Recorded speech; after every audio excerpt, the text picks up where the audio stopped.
हा डोक्यामध्ये एक विचार पक्का होता की जो काहीतरी व्यवसाय करतो, स्वतःचा काहीतरी करतो, तो भरपूर श्रीमंत होऊ शकतो. म्हणजे देवेंद्रजी, मी आता गमतीत असं म्हणतो की मी जॉईंट व्हेंचर आणि कोलॅबोरेशनवर पण एक पीएचडी करणार आहे. एवढे आमचे जॉईंट व्हेंचर आणि कोलॅबोरेशन झाले. सो तिथे आम्ही आमचा गोल ठेवलाय की 100 कोटीचा व्यवसाय करणारे कमीत कमी 100 उद्योजक तयार करायचे. मी माझ्या उद्योजकीय आयुष्यात 3 मंदी बघितल्या, 3 रिसेशन्स. कोविड बघितला, डिमॉनिटायझेशन बघितलं, जीएसटी आलेला बघितला आणि रेरा आलेला बघितला. व्यवसाय म्हटलं की प्रॉब्लेम तर आहेच. रिअल इस्टेट म्हटल्यावर सगळेच आहेत. मग पोलीसचे प्रॉब्लेम असतात, भाई लोकांचे प्रॉब्लेम असतात, पॉलिटिशियन्सचे प्रॉब्लेम असतात, परमिशन्सचे प्रॉब्लेम असतात, अधिकाऱ्यांचे प्रॉब्लेम असतात आणि सगळ्यात मोठे प्रॉब्लेम टॅक्सेशनचे असतात. मराठी माणसाकडे मर्सिडीज असली पाहिजे. मराठी माणसांनी त्याच्या मुलांना चांगल्या चांगल्या उच्च एज्युकेशनल इन्स्टिट्यूटमध्ये शिकायला पाठवलं पाहिजे. मग ते म्हणाले, अजित या सगळ्याला पैसा लागतो ना. मग आपल्याला अशा प्रकारची चर्चा करणारा एक फोरम पाहिजे की जिथे मराठी लोक एकत्र येऊन याच्यावर चर्चा करतील की संपत्ती कशी वाढवायची, पैसा कसा वाढवायचा, आणि न कर्त्याचा वार शनिवार नाही, कर्त्याचा वार आपण शनिवार करून दाखवायचा. इथून मानसिकता बदलायला सुरू करू आपल्या नावातूनच. म्हणून सॅटर्डे क्लब. कारण भिडे साहेब नेहमी असं म्हणायचे देवेंद्रजी की जो माणूस श्रीमंत असतो ना त्याच्याकडे कोणी वाकड्या नजरेने बघत नाही. जो समाज श्रीमंत असतो त्याच्याकडे कोणी वाकड्या नजरेने बघत नाही. आणि जो देश श्रीमंत असतो त्याच्याकडे कोणी वाकड्या नजरेने बघत नाही. Networking is not about selling, it's about building a brand. आपल्याला सेल करायचा नाहीये तर ब्रँड तयार करायचा आहे. तर सिस्टमॅटिक पद्धतीने नेटवर्किंग केलं तुम्ही तर तुम्हाला पाहिजे तो धंदा व्यवसाय मिळू शकतो.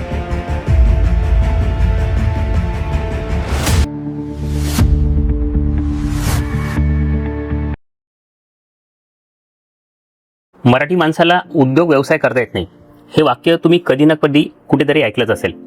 परंतु हे वाक्य खोटं ठरवणारी महाराष्ट्रामध्ये एक संस्था आहे, सॅटर्डे क्लब ग्लोबल ट्रस्ट. या संस्थेने आज महाराष्ट्रामध्ये, महाराष्ट्राच्या बाहेर किंवा परदेशात सुद्धा मराठी उद्योजकांना एकत्र आणलेलं आहे आणि नेटवर्किंगच्या माध्यमातून त्यांचा उद्योग व्यवसाय कशा पद्धतीने डेव्हलपमेंट करता येईल यासाठी ती संस्था काम करते. आपण बऱ्याच वेळा ऐकलं असेल की मराठी माणूस एकमेकांचे पाय खेचतो, परंतु सॅटर्डे क्लब ग्लोबल ट्रस्टमध्ये मराठी माणूस एकमेकांचे पाय खेचत नाही तर एकमेकांचा व्यवसाय वाढवण्यासाठी मदत करतो, एकमेकांना सहकार्य करतो, दुसऱ्याच्या व्यवसायाची ब्रँडिंग करतो. महाराष्ट्रीयन माणसामध्ये उद्योजकता रुजावी यासाठी सॅटर्डे क्लब ग्लोबल ट्रस्ट खूप चांगल्या पद्धतीने काम करत आहे. आजच्या पॉडकास्टमध्ये आपण या सॅटर्डे क्लब ग्लोबल ट्रस्ट बाबत संपूर्ण माहिती जाणून घेणार आहोत आणि त्यासाठी आपल्याकडे आज अतिथी म्हणून आलेले आहेत सॅटर्डे क्लब ग्लोबल ट्रस्टचे चेअरमन तसेच मॅनेजिंग ट्रस्टी व निर्माण रिटेलर्स अँड डेव्हलपमेंट ग्रुपचे मॅनेजिंग डायरेक्टर माननीय श्री अजित मराठे सर.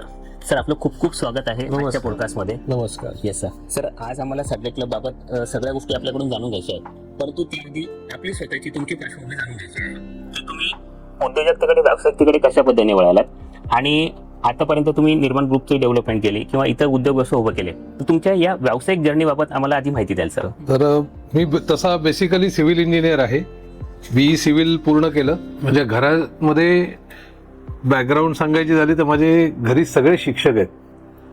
माझी आई शिक्षिका होती, वडील प्रोफेसर होते कॉलेजला, माझी बायको लेक्चरर होती कॉलेजला, माझी बहीण एका कॉलेजची प्रिन्सिपल आहे. मी एकटाच शिक्षक न होता बिल्डर झालो. ओके. म्हणजे सगळे व्हाईट कॉलर्ड. आणि म्हणून मी गमतीत म्हणतो घरात सगळे व्हाईट कॉलर्ड आहेत, मी एकटाच ब्लॅक कॉलर्ड आहे. पण घरामध्ये कायम चांगलं शिक्षणाचे संस्कार, संघाच्या बॅकग्राऊंडमध्ये होतो RSSच्या, त्याच्यामुळे लहानपणापासून शाखेत जात असल्यामुळे ते संस्कार. आणि मग मी माझं शिक्षण संपल्यानंतर 2 वर्ष पूर्ण वेळ संघाचा प्रचारक म्हणून काम केलं. ओके. म्हणजे स्वतःचं घरदार सोडायचं आणि जिथे संघ सांगेल तिथे जाऊन राहायचं आणि तिथे संघाचं काम वाढवायचं. 2 वर्षांनी जेव्हा मी परत आलो त्याच्यानंतर 2 वर्षाची एक तर गॅप झाली होती, त्यामुळे बाकीचे मित्र खूप पुढे निघून गेले होते. बरोबर. तर आपण काय करावं अशा मी विचारत होतो. एक मात्र नक्की होतं की व्यवसायच करायचा. घरी सगळे शिक्षक असले तरी आपण व्यवसाय करायचं नक्की होतं. आणि याचं कारण म्हणजे मी 1-2 माझे जे मित्र बघितले होते ज्यांच्या घरी व्यवसायाचं वातावरण होतं, त्यांच्या घरची प्रगती, श्रीमंती हे बघितलं होतं. आणि मला एक लहानपणीचा प्रसंग आठवतो. आम्ही चाळीमध्ये राहायचो. आमच्या 20 बिल्डिंगची सोसायटी होती. जेमतेम 180 स्क्वेअर फीटचं घर. चांगली सुसंस्कृत होती पण घरं छोटी होती. कॉमन संडास, कॉमन पॅसेजेस, असं सगळं तो अंधेरीमध्ये. तर आमच्या सोसायटीमध्ये एक इसूझू नावाची त्यावेळेला खूप सुंदर गाडी होती. हे मी सांगतो 87 सालच्या आसपासचा असेल. ज्यावेळेला फक्त फियाट आणि अँबॅसेडर होत्या, मारुती पण आली नव्हती अजून. आणि आमच्याकडे एक इसूझू नावाची जॅपनीज गाडी सोसायटी झाली आणि आमच्याकडे काय ती चाळी सिस्टीम असल्यामुळे एक गोष्ट कुठे घडली तर सगळ्या चाळीला माहिती पडायची. बरोबर. तर अख्ख्या चाळीमध्ये ही चर्चा की ही पॉश गाडी कोणाकडे आली आणि ती लकीली माझ्याचकडे आली होती. माझा एक मित्र आला होता आणि त्याचे वडील उद्योजक होते. म्हणजे मी हा विचार करायला लागलो, अरे हा कसा काय या गाडीतून फिरू शकतो. तर त्याचं एकच कारण मला लक्षात आलं की याचे वडील उद्योजक आहेत. बरोबर. जर याचे वडील उद्योजक आहेत त्याच्यामुळे याला हे परवडतं. अदरवाईज आमच्या इकडे तर सगळे नोकरदारच होते सोसायटीमध्ये, त्यांना काही परवडायचं नाही. कोणाकडे गाडी पण नव्हती तेव्हा, फोनही नव्हते. बरोबर. अशी परिस्थिती. तर ते खूप अट्रॅक्ट करायचं. दुसरं, माझा एक मामा डॉक्टर होता माझा आणि त्याची प्रॅक्टिसही खूप छान होती. त्यामुळे तो भरपूर पैसेही कमवायचा. मग त्यांनी घरं घेतली, काही ठिकाणी इन्व्हेस्टमेंट केली. गाडी त्यावेळेला जेव्हा लोकांना अफोर्ड नाही व्हायची तेव्हा त्याकडे गाडी होती. म्हणजे हा डोक्यामध्ये एक विचार पक्का होता की जो काहीतरी व्यवसाय करतो, स्वतःचा काहीतरी करतो, तो भरपूर श्रीमंत होऊ शकतो. बरोबर. आणि व्हायचं काय की या सगळ्यांबद्दल ना, अशा लोकांबद्दल चर्चा असायची आपसामध्ये, समाजामध्ये, नातेवाईकांमध्ये. तर त्या मला असं वाटलं की असं काहीतरी आपल्याला करायचंय. त्यामुळे मी जेव्हा परत आलो तेव्हा हे डोक्यात पक्क होतं की व्यवसाय करायचा, पण बॅकग्राऊंड नव्हती आणि पैसेही नव्हते. बरोबर. मग माझाच लहानपणीचा मित्र राजेंद्र सावंत, तर त्याच्या वडिलांचा व्यवसाय होता आणि तो त्यांच्यापासून वेगळा होऊन स्वतःचा काहीतरी वेगळं करायचा विचार करत होता. एकदा आम्ही असंच भेटलो, तो म्हणाला, अरे अजित मलाही काहीतरी आता स्वतःचं करायचं आहे, तर आपण दोघं मिळून का नाही व्यवसाय करूया. आणि शाळेतली मैत्री होती त्यामुळे काही इश्यू नव्हता. त्यामुळे आम्ही म्हटलं चला करूया. आणि तोही वडिलांपासून वेगळा झाला होता, ते सगळं सोडून बाहेर आला होता तो. त्यामुळे त्याच्याकडे कॅपिटल नव्हतं, माझ्याकडे कॅपिटल नाही. व्यवसाय सुरू करायचं म्हटलं तर दोघा जणांकडे कॅपिटल नाही, त्यामुळे समदुःखी होतो. तर त्याच्यामुळे आम्ही म्हटलं चला करूया. मग 25,000 रुपये काढून आम्ही व्यवसाय चालू केला. पहिले छोटे छोटे इंटिरियर्सची कामं केली, रिनोव्हेशन घराचं वगैरे. आम्हाला काही चांगली कामं त्याच्या ओळखीतून मिळायला लागली, माझ्या ओळखीतून काही कामं मिळाली. सो सुरुवातीला आपण व्यवसाय चालू करतो तेव्हा अशी ओळखीतून नातेवाईकांची, मित्रमंडळींची कामं मिळतात. कारण त्यांना जरा एक सिंपती असते, अरे तू काहीतरी करतोयस, त्याला मदत होईल. ते मदतीच्या भावनेने करतात, पण कामं मिळतात आपल्याला. असं करता करता साधारणतः 97ला वगैरे माझ्या मावशीचा एक प्लॉट होता नेरळला. नेरळ म्हणजे कर्जतच्या इथलं नेरळ. म्हणजे कल्याणवरून पुढे गेलं पुण्याच्या दिशेने की नेरळ लागतं, माथेरान ना. हो हो. तर ते माथेरानचा पायथा म्हणजे नेरळ. बरोबर. नेरळला लोकल ट्रेन जातात. आणि मावशी मला असं म्हणाली, अजित मला ना पैसे नको आहेत आता, तिथे बिल्डिंग बांध आणि मला फ्लॅट दे. आणि म्हटलं हा फॉर्म्युला चांगला आहे, तिला पैसे नको आहेत, फ्लॅट बांधून देऊया. बरोबर. पण फ्लॅट बांधायला पैसे लागतात ना. तर त्यावेळेला माझ्या मित्राचं, माझ्या पार्टनरचं जे नॉलेज होतं, कारण त्याचे वडील याच व्यवसायात असल्यामुळे त्याला ते नॉलेज होतं कसं करायचं, ते कामाला आलं. आणि मग आम्ही तिथे पहिली 12 फ्लॅटची बिल्डिंग आम्ही बांधायला सुरुवात केली आणि भूमिपूजन केलं. जसं मी म्हटलं की सुरुवातीला मित्र नातेवाईक मदत करतात, तशा आमच्यात काही नातेवाईकांनी बुकिंग केलं. सो 12 फ्लॅट मधले 7 फ्लॅट पहिल्याच भूमिपूजनाला बुक झाले. तेवढा ऍडव्हान्स पैसा आपल्याकडे जमा झाला. तिथून कॉन्फिडन्स वाढला आणि फॉर्म्युला पण लक्षात आला की असे जागा मालक बघायचे की ज्यांना सुरुवातीला पैसे नको आहेत आणि फ्लॅट हवेत त्यांना बांधलेल्या बिल्डिंग मध्ये. म्हणजे थोडं आपल्यालाही जमिनीमध्ये इन्व्हेस्टमेंट करायची गरज पडत नाही. असं करता करता त्या नेरळला आता आमच्या 28 बिल्डिंग झाले. नेरळला पूर्ण त्या एरियाला तर निर्माण नगरी म्हणतात. मग साधारणतः 2006च्या आसपास आम्ही मुंबईत रिडेव्हलपमेंटचे कामं चालू केली. तेव्हा मुंबईमध्ये झोपडपट्टी पुनर्विकास म्हणजे स्लम रिडेव्हलपमेंट आणि जुन्या चाळी पाडून नवीन बांधणं, अशा प्रकारची कामं चालू केली. विषय परत तोच होता, कॅपिटल कमीच असायचं, कारण मुंबईमध्ये काम करायचं तर आता अजून कॅपिटल पाहिजे. आणि नेरळचा जीव काही एवढा मोठा नव्हता की ते इथे कॅपिटल पुरवू शकेल आम्हाला. तिथल्या तिथे जेमतेम पूर्ण होतो ते कामं. मग आम्ही काय केलं, आम्ही काही प्रोजेक्ट घ्यायला सुरुवात केली. कारण त्या स्लम रिडेव्हलपमेंटच्या प्रोजेक्टमध्ये इनिशियल इन्व्हेस्टमेंट कमी असायची. टेनंट बरोबर अग्रीमेंट करा, जागा मालक बऱ्याचदा गव्हर्नमेंट असायचं, गव्हर्नमेंटला नंतर पैसे द्यायचे असायचे. बरोबर. आणि आम्ही ते अग्रीमेंट वगैरे करायचो आणि मग कुठला तरी एखाद्या कॉन्ट्रॅक्टर मोठा, एखादा मोठा बिल्डर यांच्याबरोबर आम्ही जॉईंट व्हेंचर केले. एकटं काम न करता कोणाला तरी सोबत घ्या. म्हणजे देवेंद्रजी, मी आता गमतीत असं म्हणतो की मी जॉईंट व्हेंचर आणि कोलॅबरेशनवर पण एक PhD करणार आहे. एवढे आमचे जॉईंट व्हेंचर आणि कोलॅबरेशन झाले. त्यातले 80% सक्सेसफुल झाले, 20% नाही झाले. बरं. त्यामुळे ते सक्सेसफुल का होतात आणि का होत नाहीत आणि काय काळजी घ्यायला पाहिजे हे पण आता आम्हाला बरोबर माहिती आहे. पण मग त्याच्यामुळे काय झालं, मग मुंबईमधले प्रोजेक्ट आमचे फास्ट जायला लागले. मग काही बिल्डिंग आम्ही स्वतः बांधल्या, कोणालाही बरोबर न घेता. असं सगळं.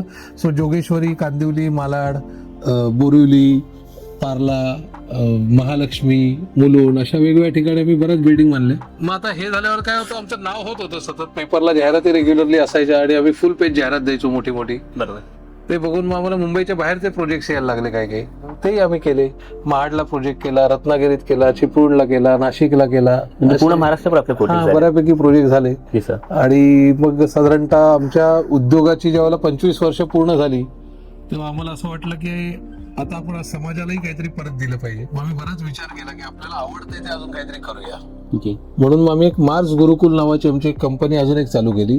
आणि त्याच्या माध्यमातून आम्ही उद्योजकांना मेंटोरिंगच्या सर्व्हिसेस देतो. ओके, म्हणजे तुमचा हा सगळा अनुभव इतर उद्योजकांना कामी येईल. कारण आम्हाला असं लक्षात आलं की खास करून जे मराठी उद्योजक आहेत त्या मराठी उद्योजकांना कोणीतरी पाठीशी नसतं, त्याच्यामुळे कित्येक वेळेला त्यांचा व्यवसाय वाढत नाही. म्हणजे आज आपले उद्योजक असे आहेत ना, कारण आपले सगळ्यांचे आदर्श शिवाजी महाराज आहेत, पराक्रमी होत आपण सगळे लोक, फक्त कोणीतरी त्याच्या खांद्यावर हात ठेवला पाहिजे आणि त्याला म्हटलं पाहिजे तू लढ, मी आहे.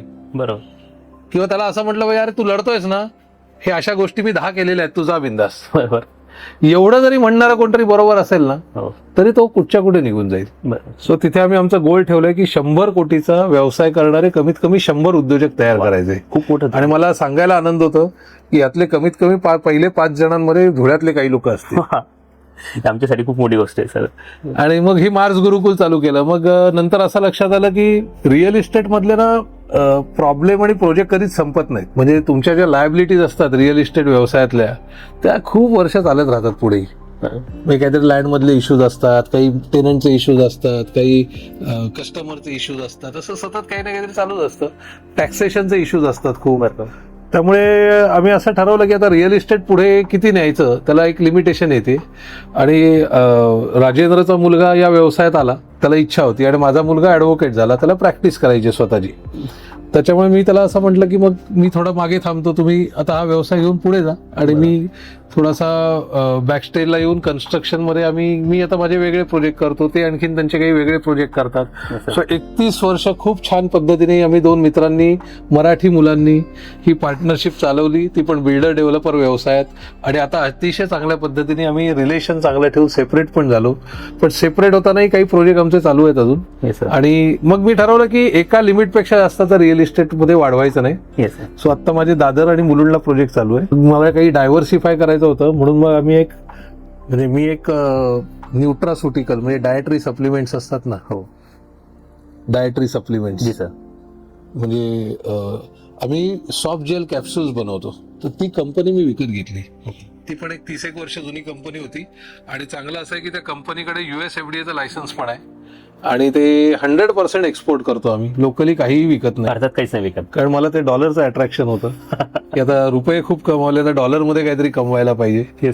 आणि दुसरं एक काय आहे की मोदीजी आता जगभर फिरून भारताचा ब्रँड एवढा बनवतायत चांगला, तर त्याचा आपण फायदा घेतला पाहिजे. आपल्या वस्तू तिथपर्यंत नेल्या पाहिजेत आपल्या वस्तू तिथपर्यंत. मग मला सॅटर्डे क्लबमध्ये असे अनेक लोक मिळाले की जे काही ना काहीतरी अशा डायटरी सप्लिमेंट रिलेटेड वस्तू बनवतायत, पण त्यांना मार्केट कसं करायचं माहित नाही, आणि ते माझ्याकडे आहे स्किल. बरोबर. मग मी त्यांच्याशी काही कोलॅबोरेशन टायअप केले. मी त्यांना म्हटलं तुमचं डोकं तिथेच लावा, तिथेच क्वालिटी अजून कशी चांगली करायची बघा, आणि मार्केट साईड आम्ही बघतो. असं करून पूर्णपणे त्या एक्सपोर्ट ओरिएंटेड बिझनेस मध्ये शिरलं. आणि मग हे करता करता असे अनेक लोक मग मला भेटायचे की अरे सर तर तुमचं एवढं नॉलेज आहे, कारण मी आता वेगवेगळ्या फोरमवर जातो, तिथे बोलतो, लोकांना आवडतं ते. मी अगदी प्रामाणिकपणे माझे सगळे अनुभव शेअर करतो, काही हातचं राखून ठेवत नाही. ते लोकांना अपील होतं.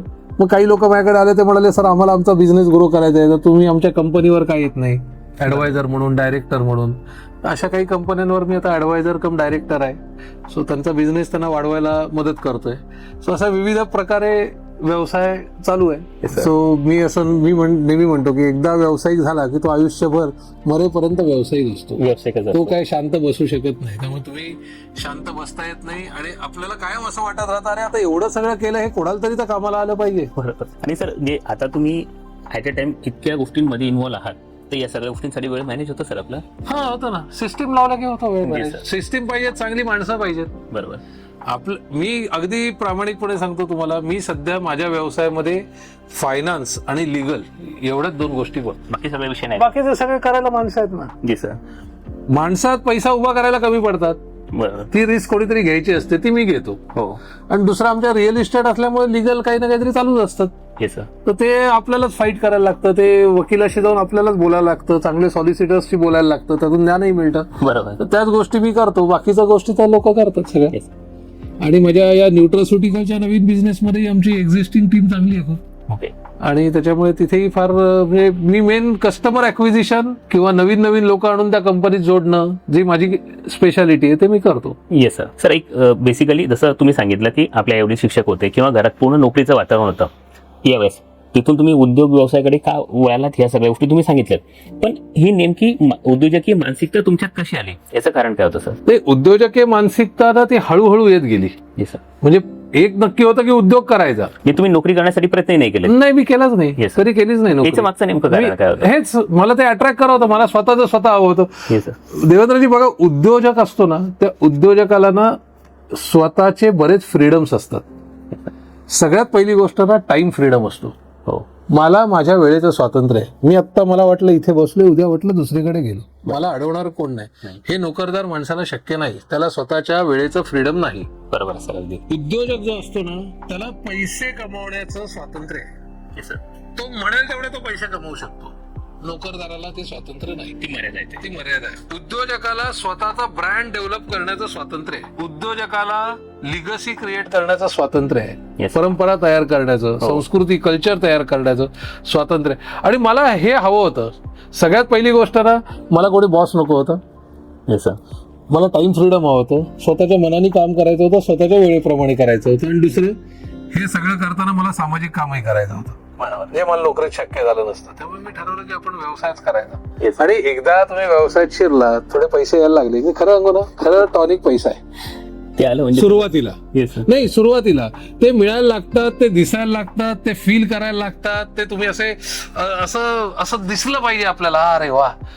सो ते जेव्हा तुम्हाला दिसतं तर आणखीन किक येते. Yes sir. मग ती किक आली की अजून करायला पाहिजे. पण एका लिमिट नंतर लक्षात येतं की नाही, ठीक आहे, हे येत जात राहतं. बरोबर. पण सुरुवातीला ते आवश्यक असतं. त्यामुळे आम्ही जेव्हा इंटिरियर्सची कामं करायचो ना, तेव्हा सुरुवातीला ऍडव्हान्स मध्ये पैसे यायचे इंटिरियरच्या कामाला. कारण कोणी आपलं घर ताब्यात देतं ना, तर तो पैसेही लगेच देतो, कारण त्याला लवकर हवं असतं घर करून मनाप्रमाणे.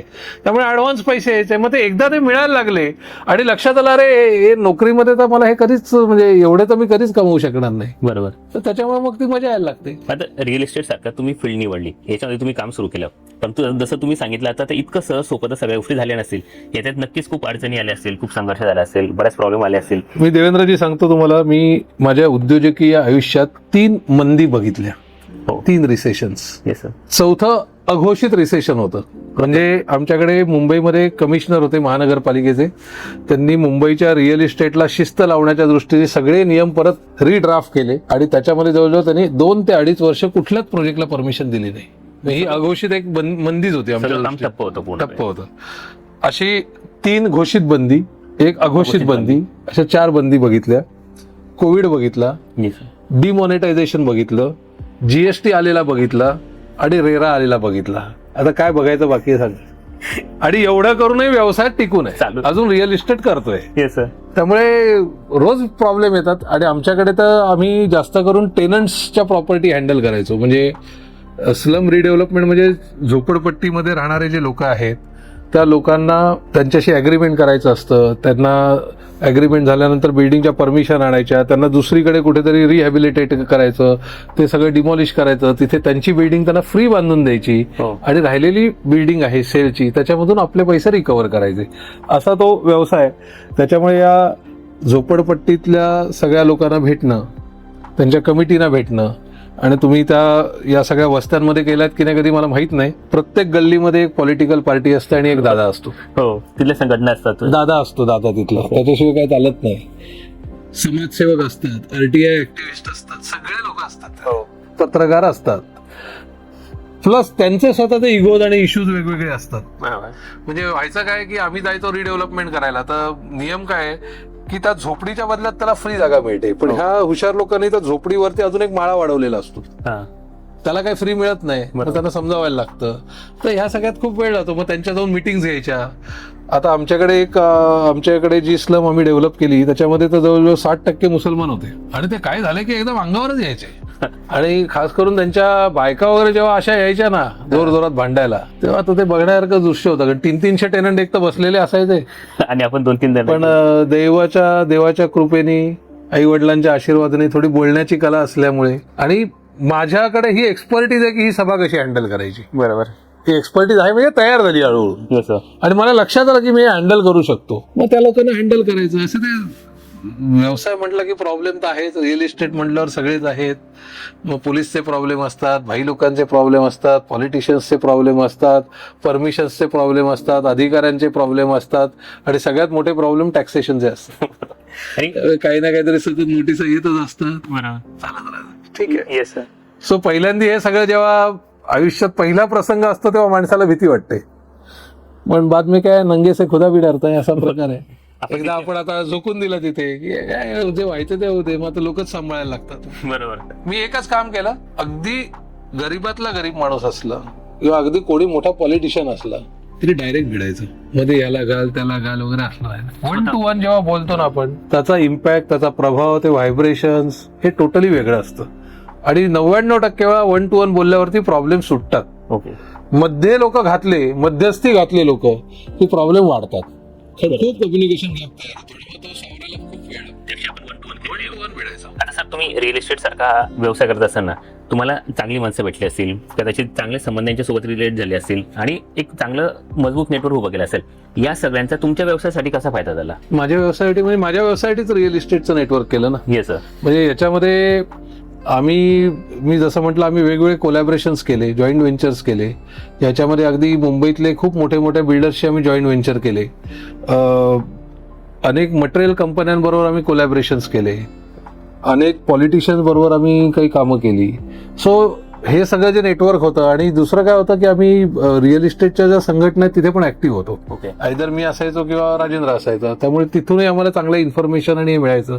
ब्रोकर्सचं नेटवर्क आम्ही चांगलं तयार केलं, कारण आमच्या लाईनमध्ये ब्रोकर हा खूप इम्पॉर्टंट प्राणी आहे. म्हणजे तो जागा घेतानाही असेल, फ्लॅट विकतानाही असेल, चांगले ब्रोकर्स मिळणं हे खूप कठीण असतं. बरोबर. जनरल ब्रोकर खूप असतात. त्यामुळे या क्षेत्रातलं नेटवर्क खूप तयार झालं. आणि सॅटर्डे क्लबमुळे तर आणखीन मोठं नेटवर्क होत गेलं ते.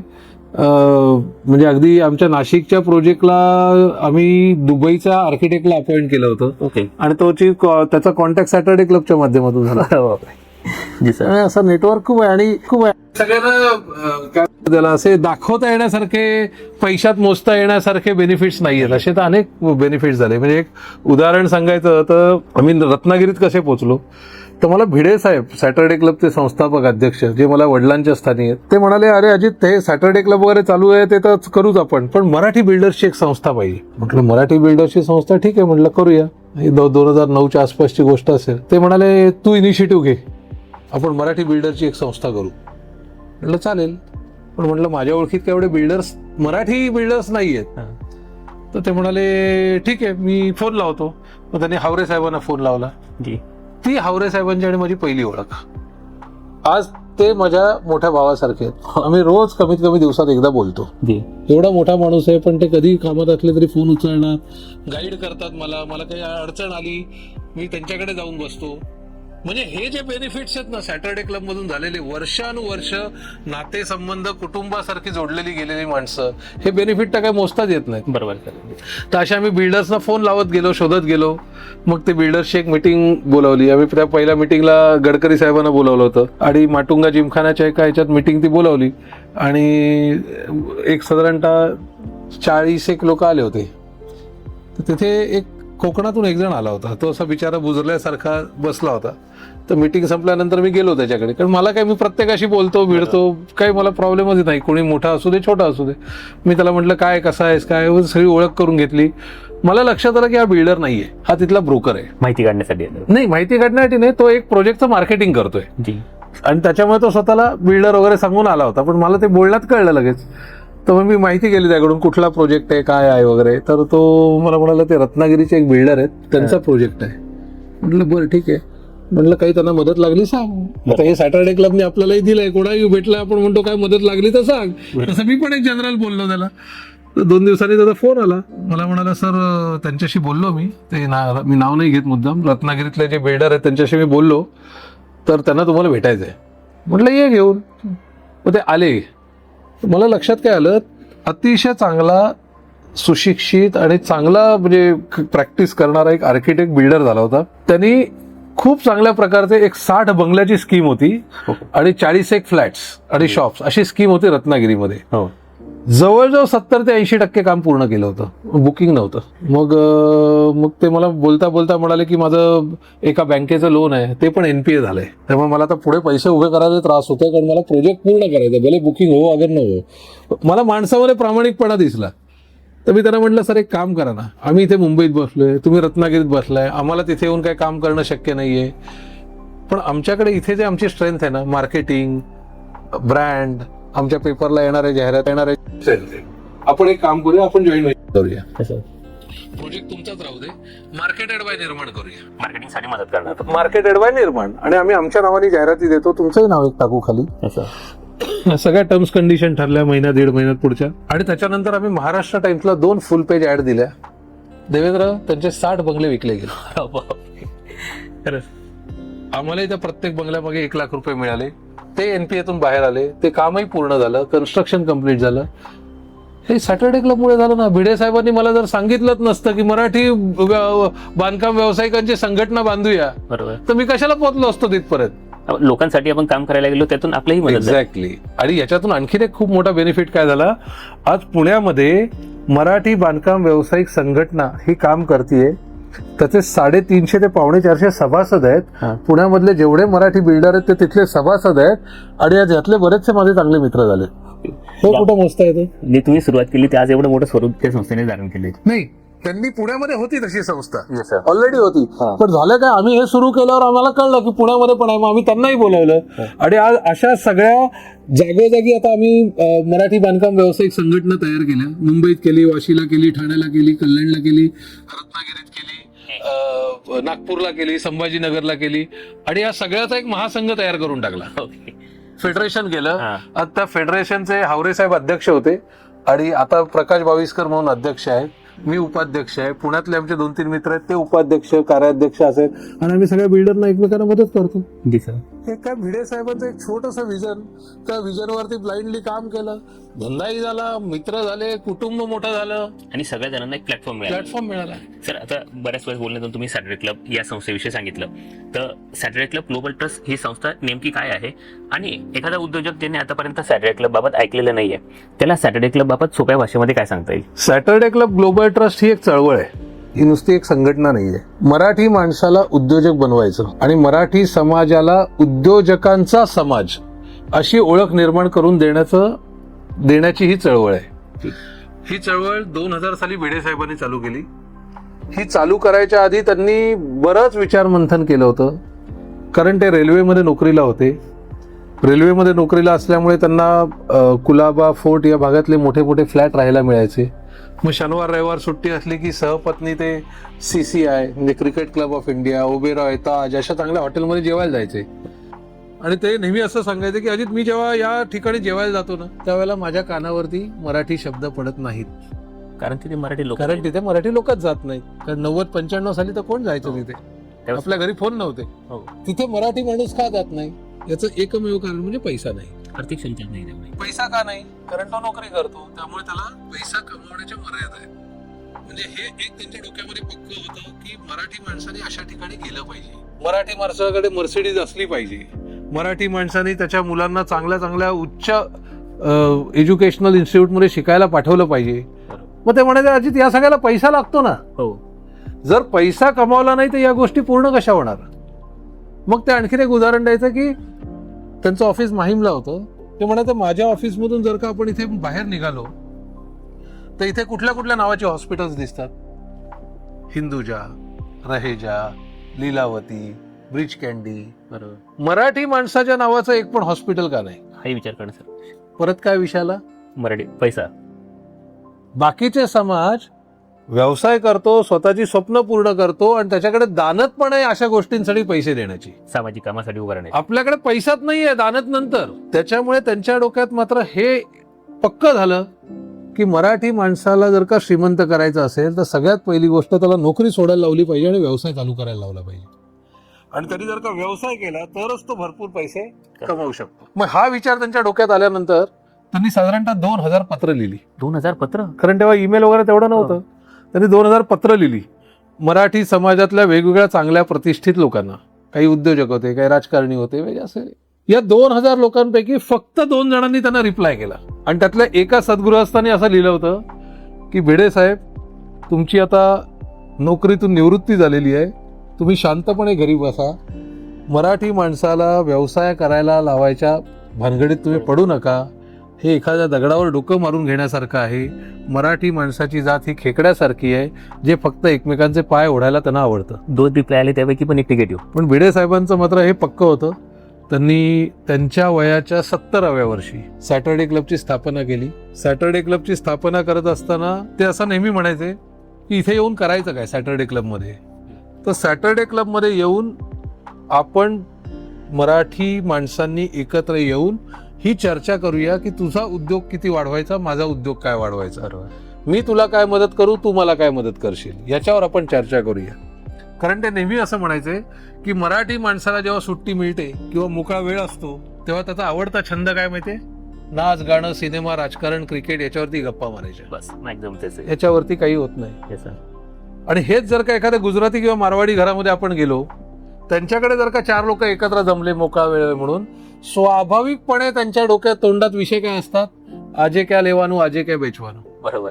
आज काय विकायचं, आज काय विकत घ्यायचं, हो. आज तुझ्या संपत्तीत काय भर पडेल, माझ्या संपत्तीत काय भर पडेल, आज मी तुला मदत काय करू, तू मला मदत काय करशील. बरोबर. मग आपल्याला अशा प्रकारची चर्चा करणारा एक फोरम पाहिजे की जिथे मराठी लोक एकत्र येऊन याच्यावर चर्चा करतील की संपत्ती कशी वाढवायची, पैसा कसा वाढवायचा. एकमेकांच्या व्यवसायाला मदत कशी करता येईल. आता त्यातले काही व्यावसायिक नव्हते पण सुरुवातीला, कारण ते नोकरी करायचे. हो. मग तुम्ही व्यवसाय कसा करू शकाल, काय करू शकाल, व्यवसाय करायचे आयडियाज काय, पण व्यवसायावरती, पैशावरती, संपत्तीवर चर्चा करणारा प्लॅटफॉर्म अशा प्रकारे सॅटर्डे क्लब सुरू झाला.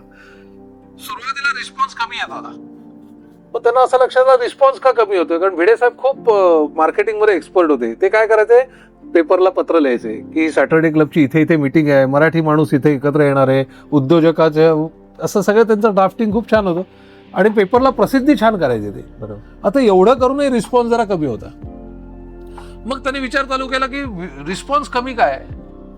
मग त्यांना असं लक्षात आलं की आपण जो विचार मांडतोय ना, नोकरी सोडा आणि व्यवसाय करा, याच्यामध्ये एक महत्वाचा भाग आहे, तो म्हणजे नोकरी सोडून जर व्यवसाय करायला लावायचा असेल तर हे व्यवसाय करणं म्हणजे मानसिकता घडवण्याचं काम आहे, माइंडसेट तयार करण्याचं काम आहे. कारण आपल्या घरामध्ये परंपरागत ज्या म्हणी आहेत, घरामध्ये जे संस्कार आहेत, ते संस्कार काय आहेत, ठेविले अनंते तैसेची राहावे, तसं अंथरूण पाहून पाय पसरावे, असेल माझा हरित देईल खाटल्यावरी, हे संस्कार आहेत.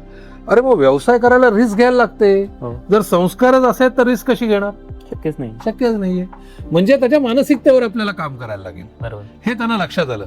मग ते म्हणाले मानसिकतेवरती काम करायचं असेल तर आपण काय करूया माहितीये, याची सुरुवात आपण आपल्या नावातूनच करूया. म्हणजे कसं, मराठीमध्ये अजून एक सुंदर म्हण आहे, न करत्याचा वार शनिवार. मी जो काहीच करत नाही त्याचा वार शनिवार. कारण शनिवारी हावडे असल्यामुळे लोक काय करतात, अरे. एकत्र येतात. चर्चा काय, नाटक, सिनेमा, गाणं, क्रिकेट, राजकारण. बरोबर. बरोबर. हो सर. तो मोकळा असला तरी तो हेच करतो. हो. तो हे नाही विचार करत पैसा कसा वाढवू. बरोबर. ते म्हणाले आपण शनिवारीच एकत्र यायचं आणि न करत्याचा वार शनिवार नाही, करत्याचा वार आपण शनिवार करून दाखवायचा. ओके. इथून मानसिकता बदलायला सुरू करू आपल्या नावातूनच. म्हणून सॅटर्डे क्लब. म्हणून सॅटर्डे क्लब. त्यामुळे करत्याचा वार शनिवार करणारे आपण लोक. आता काय झालं, आता परिस्थिती बदलली. पूर्वी सॅटर्डे क्लबच्या सगळ्या मिटिंगा शनिवारीच व्हायच्या. हो. पण आता काय झालं, आता सॅटर्डे क्लब एवढा वाढला, चॅप्टर वाढले, मेंबर वाढले. मग आता धुळ्याच्या लोकांनी म्हणले आम्हाला शुक्रवारी सोयीचं आहे, नाशिकवाले म्हणाले आम्हाला सोमवारी सोयीचं आहे, कोणी म्हणाला बुधवार सोयीचं आहे. असं सगळं प्रत्येकाने आपापल्या हिशोबाने वार ठरवून घेतला आणि पूर्वी ज्या शनिवारी संध्याकाळी मिटिंग व्हायच्या त्याच्याऐवजी आता आपण सकाळी मिटिंग करतो. प्रत्येक दिवशी सकाळी 8 वाजता शार्प मिटिंग चालू होते. 8 ते 9:30 पावणे 10 पर्यंत मिटिंग चालते. त्याचा ठरलेला अजेंडा असतो, त्या अजेंड्याप्रमाणेच मिटिंग चालते. इथे बाकीच्या आलतू फालतू गोष्टी करायला वेळ नाही. पूर्ण स्ट्रक्चर असं. पूर्ण स्ट्रक्चर. असे जागोजागी सॅटर्डे क्लबचे चॅप्टर्स आहेत. मला आज सांगायला आनंद होतो, आज सॅटर्डे क्लब 2 देशात आहे. जी. भारताच्या बाहेरही आहे. वा. दुबई, अबुधाबीला रेग्युलर चॅप्टर्स आहेत. तिथे मराठी उद्योजक एकत्र येतात एकमेकांना मदत करायला. Yes sir. सॅटर्डे क्लब महाराष्ट्राच्या बाहेर 6 राज्यात आहे. महाराष्ट्रासह 6 राज्य, म्हणजे इतर 5 राज्य. बरोबर. गुजरात, गोवा, कर्नाटक, मध्य प्रदेश अशा वेगवेगळ्या शहरांमध्ये, राज्यांमध्ये आहे. आणि महाराष्ट्रामध्ये आणि या सगळ्यामध्ये मिळून जवळजवळ 200 चॅप्टर्स आहेत. आणि 7,890 मेंबर आत्ताचा आकडा आहे माझा. वा ग्रेट सर. आणि हे सगळं आमच्याकडे रेकॉर्डेड आहे. हे मी कुठे अंदाजे सांगत नाही. सॅटरडे क्लबचं ऍप आहे, त्या ऍप वरती केलेला प्रत्येक धंदा आणि आलेला प्रत्येक मेंबर हा काउंट होतो याच्यावर. Great sir. म्हणजे मराठी माणसाची एवढी मोठी संघटना एका छोट्या विचाराने उभे राहू शकते. उभी राहू शकते. म्हणून मी नेहमी असं म्हणतो, सॅटरडे क्लब काय आहे तुम्ही विचारलं तर सॅटरडे क्लब ही एक चळवळ आहे. सॅटरडे क्लब हा एक प्लॅटफॉर्म आहे की जिथे मराठी माणसाला व्यावसायिक बनवण्यासाठी मदत केली जाते. ज्याचा ऑलरेडी व्यवसाय आहे त्याला व्यवसाय कसा मोठा करायचा हे शिकवलं जातं. सॅटरडे क्लबमध्ये आल्यावरती मराठी माणसाने भरपूर पैसा कमवला पाहिजे आणि त्याने श्रीमंत झालं पाहिजे, याच्यासाठी आपण त्यांना मदत करतो. आणि सॅटरडे क्लब ही बिझनेसमनची ऑर्गनायझेशन आहे, ही प्रोफेशनल ऑर्गनायझेशन आहे, पण सॅटरडे क्लब हे एक कुटुंब पण आहे. So it's a family. इथे तुम्ही कुठल्याही सॅटरडे क्लबच्या चॅप्टर मध्ये कधीही गेलात तरी जी ट्रीटमेंट तुम्हाला धुळ्यात मिळेल तीच दुबईत मिळेल. इतकं फॅमिली आहे. इतकी फॅमिली. म्हणजे मी गमतीत म्हणतो ना, माझी महाराष्ट्रात 1001 घरं आहेत आज. मी कोणाच्याही घरी हक्काने जाऊ शकतो, गप्पा मारू शकतो, जेवू शकतो, राहू शकतो, काही प्रॉब्लेम नाही. जी सर. ग्रेट. त्यामुळे ही परिवाराची संघटना आहे आपली. Yes sir. सर आता तुम्ही सांगितलं की सॅटरडे क्लब ही मराठी माणसाच्या मानसिकतेवर काम करते. त्यांनी उद्योजकतेकडे किंवा व्यवसायाकडे वळलं पाहिजे. परंतु आपण सामान्यतः पाहतो की आपल्याकडे एक साधारणतः सुरक्षित वातावरण आहे. शिक्षण करा, चांगले मार्क्स मिळवा आणि एखाद्या नोकरीकडे वळाला. परंतु अशा परिस्थितीमध्ये त्यांची मानसिकता बदलली पाहिजे, यासाठी स्पेसिफिक सॅटरडे क्लब काय काम करते? सॅटरडे क्लब बऱ्याच कामं करतात. म्हणजे उदाहरणार्थ सॅटरडे क्लबमध्ये वेगवेगळ्या प्रकारचे ट्रेनिंग आणि एज्युकेशन प्रोग्राम असतात. जी सर. जसं आमचा एक मेंबरशिप डेव्हलपमेंट प्रोग्राम आहे. जी. एकदा तो मेंबर झाला की तो नवीन आलेला असतो, त्याला काहीच माहिती नसतं. अशा वेळेला त्यांनी सॅटरडे क्लबच्या माध्यमातून व्यवसाय कसा वाढवायचा याच्यासाठी काम केलं जातं. सॅटरडे क्लबमध्ये वेगवेगळे सेल्स आहेत. सेल्स म्हणजे समजा रिअल इस्टेटमध्ये काम आता एका चॅप्टरमध्ये वेगवेगळ्या प्रकारचे उद्योजक असतात. बरोबर. म्हणजे कोणी रिअल इस्टेटवाला असेल, कोणी ब्रोकर असेल, कोणी फायनान्सवाला असेल, कोणी आणखीन मॅन्युफॅक्चरिंग मधला काहीतरी असेल, कोणी CCTV वाला असेल, असे वेगवेगळ्या प्रकारचे लोक असतात. पण त्यांच्या स्पेसिफिक गरजा लक्षात घेऊन रिअल इस्टेटचे वेगळे सेल आहेत, हॉस्पिटॅलिटीचा वेगळा सेल आहे, हेल्थ केअरचा वेगळा सेल आहे, यंग एंटरप्रिनर्सचा वेगळा सेल आहे. मग त्यांची महिन्यातून 2 महिन्यातून एकदा एक मीटिंग असते. त्या मीटिंगमध्ये त्यांना एकत्र केलं जातं आणि त्यांना त्यांच्या मानसिकतेवर ते काम केलं जातं. म्हणजे एक सारख्या लोकांवर त्यांच्या गरजेनुसार त्याच्यावर काम केलं जातं. कित्येक वेळेला ना खूप मोठ्या ऑपॉर्च्युनिटीज असतात, पण आपल्याकडे बरेचसे लोक हे पहिल्या पिढीतले उद्योजक असल्यामुळे ना त्यांची तेवढी कपॅसिटी नसते त्या ऑपॉर्च्युनिटी घेण्याची. मग आम्ही लोकांना सांगतो तुम्ही दोघं तिघं एकत्र या आणि ती ऑपॉर्च्युनिटी घ्या. बरोबर. म्हणजे कोलॅबरेशन कसं करायचं, जॉईंट व्हेंचर कसं करायचं, याच्यावरती काम केलं जातं. सॅटरडे क्लबमध्ये जे वेगवेगळे होणारे प्रोग्राम्स आहेत, तो उद्योजकता दिवस असेल, उद्योग बोध असेल, आता धुळ्यामध्ये उद्योग दिंडी, उद्योग यात्रा कार्यक्रम होतो. हा उद्योग यात्राच्या माध्यमातून सॅटरडे क्लबच्या उद्योजकांना त्यांचे प्रॉडक्ट किंवा सर्व्हिसेस त्याचं स्टॉल लावणं, त्याचं प्रेझेंटेशन बनवणं, ते लोकांना समजावणं, त्यातून त्यांची विक्री होणं, या सगळ्यातून ती मानसिकता घडायला लागते. म्हणजे या सगळ्या गोष्टी टप्प्याटप्प्याने शिकवल्या जातात. सो ऑक्टोबरच्या सुरुवातीला 2, 3, 4 ऑक्टोबरला धुळ्यामध्ये उद्योग यात्रा ही एक मोठी काय म्हणतो आपण एक्झिबिशन आहे. त्याला पण जास्तीत जास्त लोकांनी या. काही नवीन उद्योजक असतील त्यांना यायचं असेल तर त्यांनी इथल्या सॅटरडे क्लबला जर का कॉन्टॅक्ट केला आमच्या लोकांना तर ते सांगतील काय करायला लागेल ते.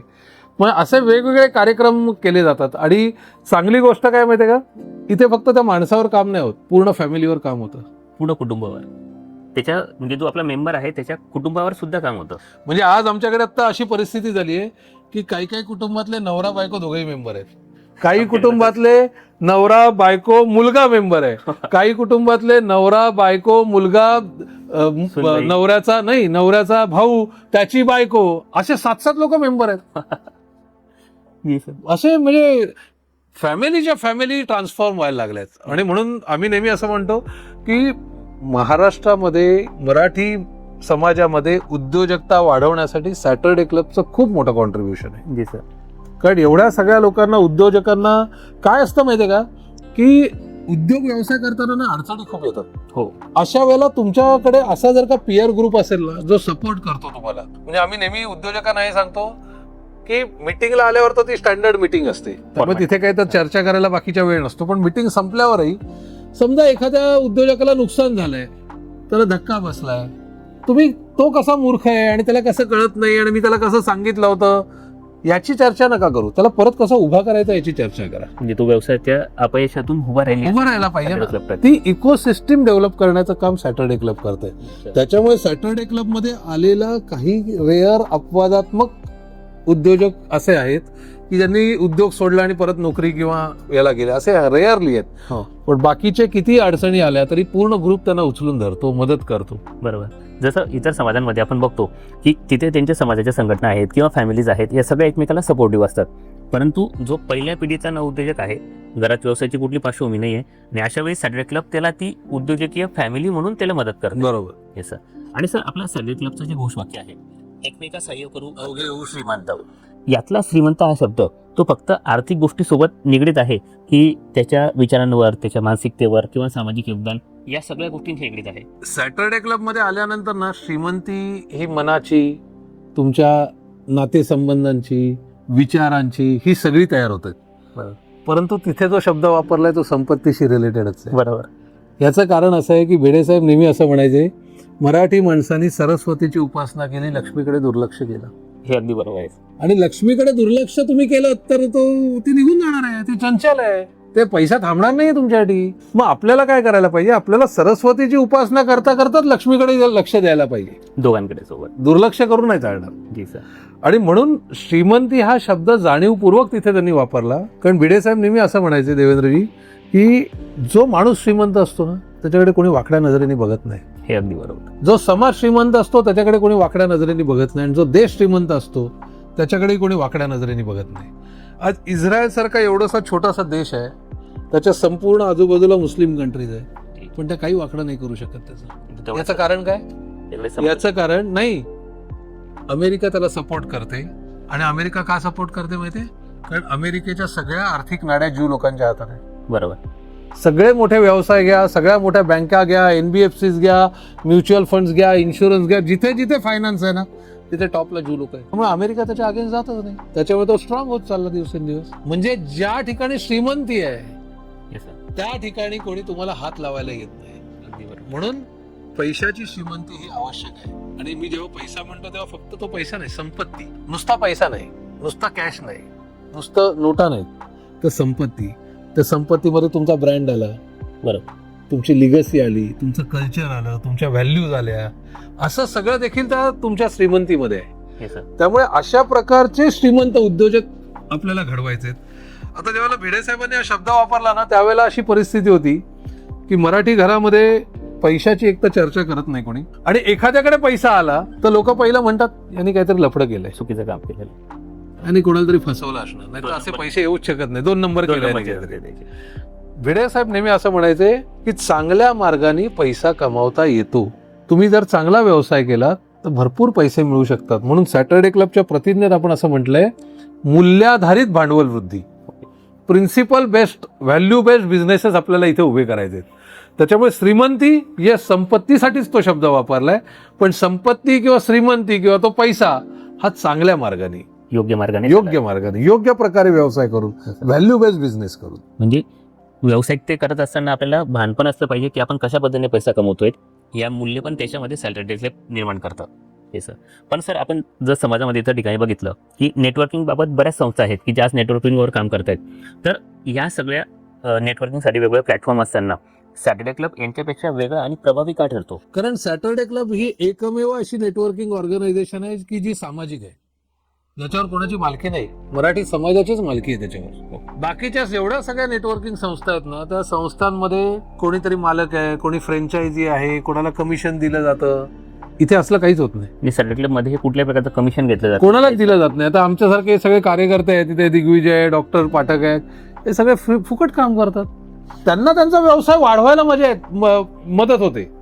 तो व्यवसाय वाढतो त्यांचा, आणि त्याच्या ते जे समाजाला देतात, ते जे उद्योजकांना मदत करतात, त्याच्यातून बेनिफिट त्यांचा हा होतो की त्यांचा व्यवसाय वाढतो, ती मानसिकता तयार होते. बरोबर. इथे कोणाला कमिशन दिलं जात नाही, आम्ही कोणाला ट्रॅव्हल एक्सपेन्सही कधी जास्त देत नाही. त्यामुळे सगळेजण स्वयंप्रेरणेने स्वतःचं कार्य असल्यासारखं, स्वतःच्या घरचं लग्न असल्यासारखं, ही माझी चळवळ आहे घरातली, मराठी समाजाला उद्योजक बनवायचं. पण सर, आता तुम्ही जसं सांगितलं की भिडे साहेबांनी जेव्हा सॅटर्डे क्लब सुरू केला त्यावेळेची परिस्थिती तशी होती, आजच्या काळात सुद्धा मराठी माणसावर त्याच्या मानसिकतेवर काम करण्याची आजच्या काळामध्ये सुद्धा किती गरज वाटते तुम्हाला?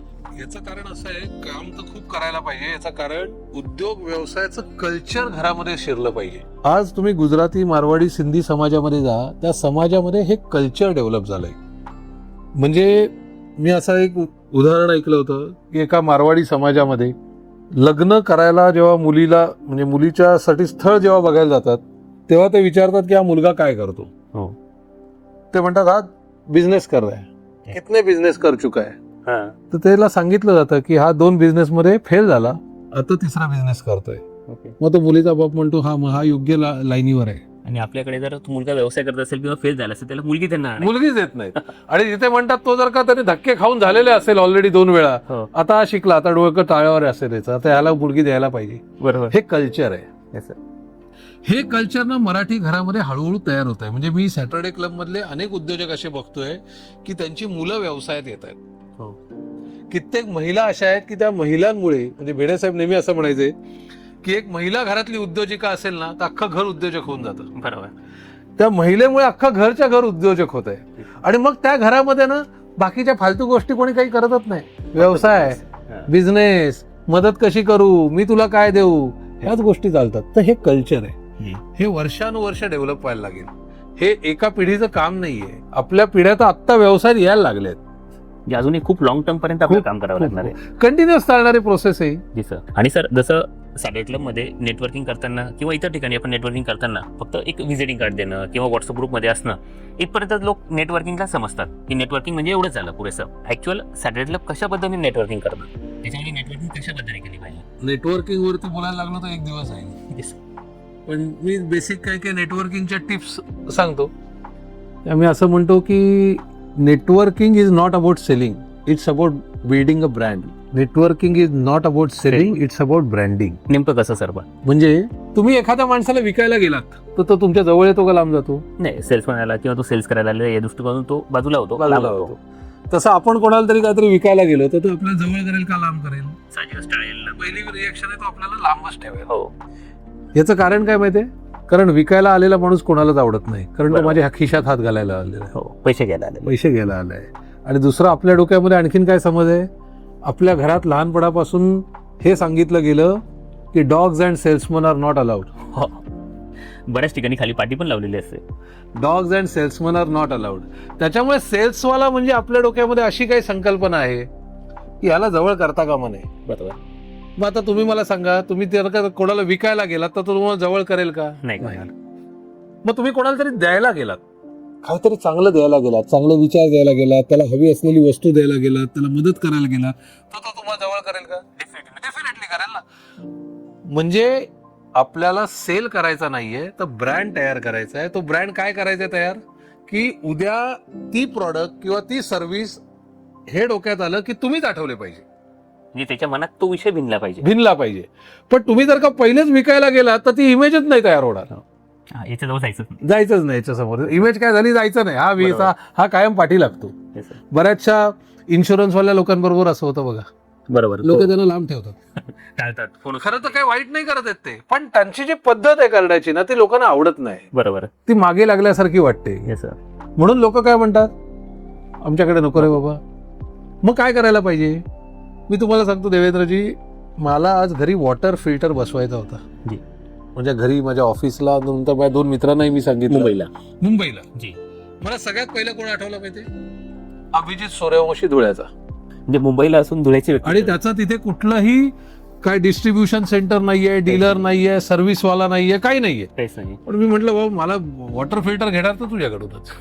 असे आतापर्यंत 8 ते 10 वॉटर फिल्टर त्यांनी मुंबईत लावले असतील धुळ्यातल्या माणसाने. पण तो मला का आठवला? ब्रँड तयार झालाय, तो त्याच्याबद्दलचा जो ब्रँड तयार झाला ना इथे, तो आठवला. बरोबर. आणि म्हणून आम्ही लोकांना त्या मीटिंग मध्ये शिकवतो 1 मिनिट प्रेझेंटेशन कसं द्यायचे, रेफरन्सेस कसे मागायचे, तुमचा ब्रँड कसा क्रिएट करायचा. छोट्या छोट्या गोष्टीतून ब्रँड तयार होतो. लोक बघतात हा वेळेवर आला का उशिरा आला. बरं, ते इम्प्रेशन पडतं. लोक बघतात हा कसले कपडे घालून आला, हा बोलतोय कसा, हा प्रेझेंटेशन देतो कसा, हा मदत करायला धावतो का फक्त घ्यायला धावतो. बरोबर. अशा छोट्या छोट्या गोष्टीतून त्या मीटिंग मध्ये तुमचा ब्रँड तयार होत असतो. त्यामुळे आम्ही सॅटर्डे क्लब मध्ये लोकांना सांगतो की तुम्ही इथे या सॅटर्डे क्लबच्या मीटिंग मध्ये येताना तुमचा ब्रँड कसा बनवायचा ते लक्षात घ्या. सेल करायला येऊ नका. दुसरी गोष्ट काय, मी तुम्हाला सेल केलं तर तुम्ही एकदा घ्याल, बरोबर. पण मी तुम्हाला असं म्हटलं देवेंद्रजी तुम्ही नका घेऊ, पण तुमच्या ओळखीत असे लोक आहेत ना त्यांना मला फक्त रिफर करा, तर तुम्हाला वाटतं हा बरं आहे, मला विकत नाहीये. हां. मग आता मला तुम्ही सांगा देवेंद्रजी, तुमच्या ओळखीत कमीत कमी 1200 तर लोक आहेत. सहज. आज सॅटर्डे क्लब मध्ये 7890 मेंबर आहेत. या प्रत्येकाच्या ओळखीत 1000 लोक तरी आहेत. 100 नक्कीच असेल. म्हणजे सॅटर्डे क्लबच्या एंटायर ग्रुपची कपॅसिटी 78 ते 80 लाख लोकांपर्यंत पोहोचण्याची आहे. हो, बरोबर. आता तुम्ही मला सांगा, मी तुम्हाला विकून दळभद्रीपणा करू का तुमच्या माध्यमातून मी त्या 80 लाख लोकांपर्यंत पोहोचू? नक्कीच मला 80 लाख लोकांपर्यंत पोहोचण्याची गरज आहे. इतकं सिंपल आहे. म्हणून इथे सेल करू नका, इथे ब्रँड बनवा. बरोबर. ब्रँड बनला की लोक तुम्हाला हक्काने पाठवतील. आणि दुसरं काय माहितीये का, तुमच्या ओळखीतल्या लोकांचा तुम्ही मला कॉन्टॅक्ट का द्याल? जर तुमचा माझ्यावर विश्वास असेल तर द्याल ना. नक्की. तुमचा माझ्यावर विश्वास नाही बसला तर तुम्ही कॉन्टॅक्ट देणारच नाही हो. कारण ते रेफरन्स देणं आहे ना, हे एखाद्या लग्न जमवणाऱ्या मध्यस्थासारखं आहे. बरोबर. त्या नवरा बायकोचं चांगलं जुळलं ना तर मध्यस्थाला कोण विचारत नाही, नाही. आणि नवरा बायकोचं नाही जुळलं तर मध्यस्थाला रोज शिव्या पडतात. रोज फोन लावतील, त्याने असं केलं तसं केलं. काय तू रेफरन्स असा दिला, तर आपल्याला असं वाटतं ना मेरा लेना ना देना ना, मला कमिशन देतोय काही देतोय, मी त्याच्या भल्यासाठी रेफरन्स दिला, हा सर्व्हिसच देत नाहीये. बरोबर. मग तुम्ही मला सांगा, जो रोज मिटिंगला लेट येतो त्याच्या मनामध्ये म्हणजे तुमच्या मनामध्ये त्याबद्दल इमेज आहे की हा लेट करतो, त्याला रेफरन्स द्यायला तुम्ही 4 वेळा विचार कराल. नक्कीच विचार करू. हा, इथे पंक्च्युअल नाही तर व्यवसायामध्ये पंक्च्युअल कसं असेल. त्याच्यामुळे रेफरन्स देणारा जो माणूस आहे त्याच्या मनामध्ये आपली ब्रँड इमेज तयार करणं गरजेचं आहे.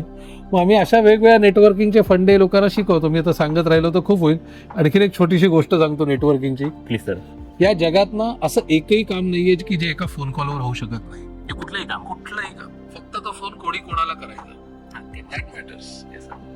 आता माझ्यासाठी असे फोन करणारे किती लोक आहेत माझ्या कॉन्टॅक्ट मध्ये?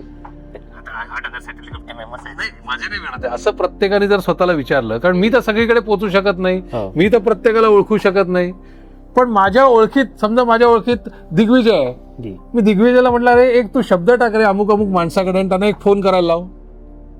दिग्विजय माझ्यासाठी शब्द टाकेल ना. नक्कीच. का टाकेल तो शब्द? तो विश्वास, तो ब्रँड. त्याच्यामुळे इथे ब्रँड बनवायला या, तुमचं कुठलंही काम होऊ शकतं. बरोबर. असे आपल्याकडे लोक आहेत. म्हणजे मी तुम्हाला परवाचं उदाहरण देतो. आपल्या एका मेंबरनी रेफरन्स मागितला, त्याला टाटा हॉस्पिटलमध्ये फर्निचर सप्लाय करायचं होतं, मोठं टेंडर होतं, आणि त्यांनी मीटिंगमध्ये उभं राहून म्हटलं की मला असा टाटा हॉस्पिटलमधल्या अमुक अमुक माणसाचा रेफरन्स पाहिजे. लकीली तिथे बसलेला एक मेंबर होता, तो ऑलरेडी टाटा हॉस्पिटलला काहीतरी सर्व्हिस प्रोव्हाइड करत होता. तो त्याला त्याचं काही काम नसताना त्याच्या बरोबर गेला, त्या कन्सर्न मॅनेजरला भेटवलं, त्यांचं बोलणं करून दिलं, त्यांना काय रेट आले ते त्या मॅनेजरकडून त्याला सांगवलं की हे रेट आम्हाला आले, याच्या खाली देतो तर बोल. बरोबर. देवेंद्रजी त्याला 6.5 कोटीचं काम मिळालं, फक्त एका डिमांडवरून, एका आस करून, एका आस करून. आणि मग विश्वास किती बघा ना, तो स्वतः उठला, त्याच्यासाठी तिथे घेऊन गेला त्याला. आणि या सगळ्यामध्ये सॅटर्डे क्लबची फी किती आहे माहितीये? कुठे 10,000, कुठे 20,000, कुठे 30,000. मी आमच्या मेंबर लोकांना एवढा वेळा सांगतो, अरे काय तुम्ही फी घेताय, कमीत कमी ₹1,00,000 फी घेतली पाहिजे. त्याच्याशी जास्त बिझनेस मिळतो. मग असा 6.5 कोटी. मला परवा एक उद्योजक भेटला सर, 3 पिढ्यांचा व्यवसाय आहे त्याचा. तो म्हणाला 2 वर्ष सॅटर्डे क्लबचे लोक माझ्या मागे लागले होते, मेंबर हो मेंबर हो मेंबर हो. मी म्हणायचं याला 3 पिढ्याचा आपला व्यवसाय सगळं सेट झालंय, आता काय करायचं, मला मेंबरून काय फायदा होणार एवढा मोठा. बरोबर. म्हणजे बघा त्याच्या घरी बॅकग्राऊंड पण आहे व्यवसायाची, त्याच्या आजोबाची पण बॅकग्राऊंड आहे व्यवसायाची, म्हणजे कल्चर आहे तयार झालेलं. आता म्हणतो मी कशाला मेंबर होऊ, तरी पण आता कोणतरी मित्र ओढून देतात, तसा तो गेला, पैसे भरले. पहिलं वर्ष म्हणतो मी असं टाइमपास केला, काय जायचं नाही जायचं चालू होतं माझं. मग काहीतरी म्हणे आमची पिकनिक गेली, तिकडनं सगळ्यांशी चांगल्या ओळखी झाल्या, त्यातून बॉन्डिंग झालं, मला इंटरेस्ट निर्माण झाला, मग मी जायला लागलो.